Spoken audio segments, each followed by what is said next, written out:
আসসালামু আলাইকুম, welcome back to my YouTube channel Sourav lifestyle blog চ্যানেলে আপনাদের সবাইকে স্বাগতম। আশা করি আল্লাহর রহমতে আপনারা ভালো আছেন। আলহামদুলিল্লাহ, আমিও আমার পরিবার পরিজন সবাইকে নিয়ে ভালো আছি। তো এখন বাজে ভোর 5টা। আমরা হঠাৎ ঘুমের থেকে উঠে গেছি। আমাদের বাড়ির সাইডে একটা টিন সেট বাড়ি আছে, ওইখানে আগুন লেগেছে। তাই আগুনের শব্দে আর কি মানুষের চিল্লাচিল্লিতে আমরা বাসা থেকে সবাই নেমে পড়েছি।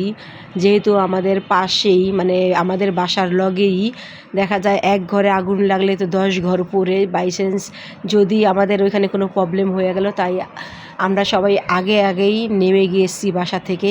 আমাদের বাসা সবাই নেমে গেছে। তারপর আল্লাহর রহমত, আমাদের কিছুই হয় নাই, আমাদের বাসার কিছুই হয় নাই, যে আগুন অল্পতে আর কি নিভানো আর কি গেছে। তো ওই যে সবাই মিলে আগুন নিভাইতেছে, এর মধ্যে কিন্তু ফায়ার সার্ভিসের গাড়িও চলে এসেছে। পাড়ার প্রতিবেশীরা যে যেভাবে পারছে পানি ছিটাইছে, পানি দিয়ে আর কি আগুনটা নিভানোর চেষ্টা করছে। তারপরে ফায়ার সার্ভিসের গাড়ি এসে সাথে সাথে ওনারা আর কি পাইপ টাইপ নামিয়ে তারপরে ওনাদের যতটুকু দরকার ওনারা নিভাইছে। এখন এই যে এগুলো দেখতেছে যে 2টা দোকানে আগুন লাগছে। এখন এই যে ফায়ার সার্ভিসের গাড়ি চলে যাইতেছে, আর বেশি কোনো ক্ষয়ক্ষতি হয় নাই আলহামদুলিল্লাহ। দোকানে অল্প একটু আর কি পুড়ে ছিল। এখন এক এক করে ফায়ার সার্ভিসের গাড়িগুলো চলে যাইতেছে। 2টা গাড়ি এসেছিল। এখন আমরা বাসায় চলে যাইতেছি। আর আজকে আমাদের বাড়িতে মেহমান আসার কথা ছিল। আলহামদুলিল্লাহ, মেহমান সহি সালামতে আমাদের বাসায় এসে পৌঁছাইছে। এই যে মেহমানরা এইখানে লিচু, তারপরে আম, তারপরে মিষ্টি নিয়ে এসেছে।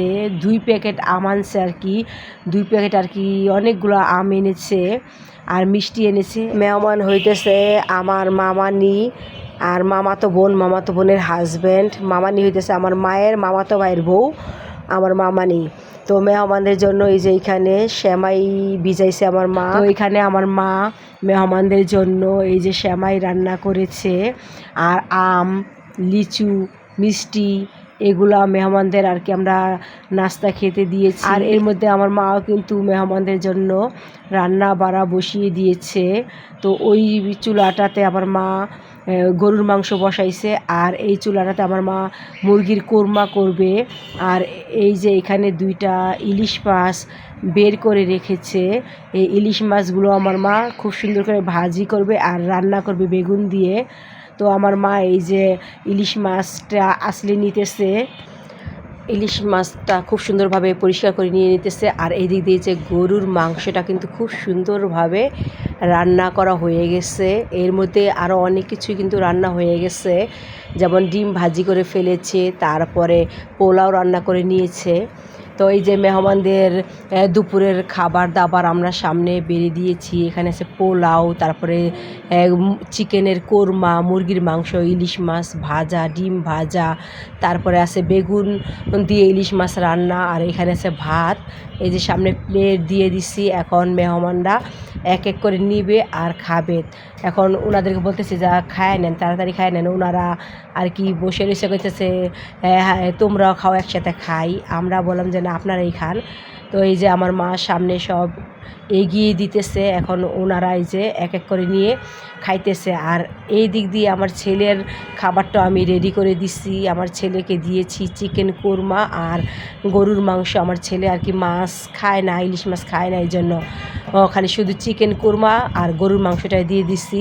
আর এই দিক দিয়ে যে মেহমানরাও খুব সুন্দরভাবে খাইতেছে, সব কিছু সামনে দেওয়া আছে। এর মধ্যে বেশ কিছুক্ষণ সময় চলে গেছে, তা আমার ছোটো বোনও এসেছে। এখন এই যে মেহমানরা রেডি হয়ে নিছে, ওরা চলে যাবে। আমরা বললাম যে আর একটা দিন থেকে যেতে, তো ওনারা থাকবে না, ওনাদের বাড়িতে একটু কাজ পড়ে গেছে, এই জন্য ওনারা চলে যাবে। এই যে সবাই রেডি হয়ে গেছে। এখন এই যে এক এক করে সবাই আর কি যে চলে যাইতেছে।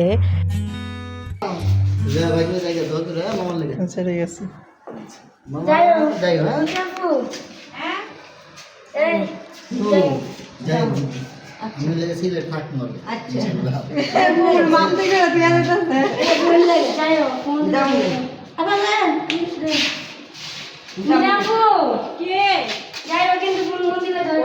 কথা কইস না আইসো তোরা বেড়াইতে 2-3 দিন থাকবি আনন্দ করবি কইরা হইছে আর কথা কই না আপনারা মানে করে শরম দিয়ে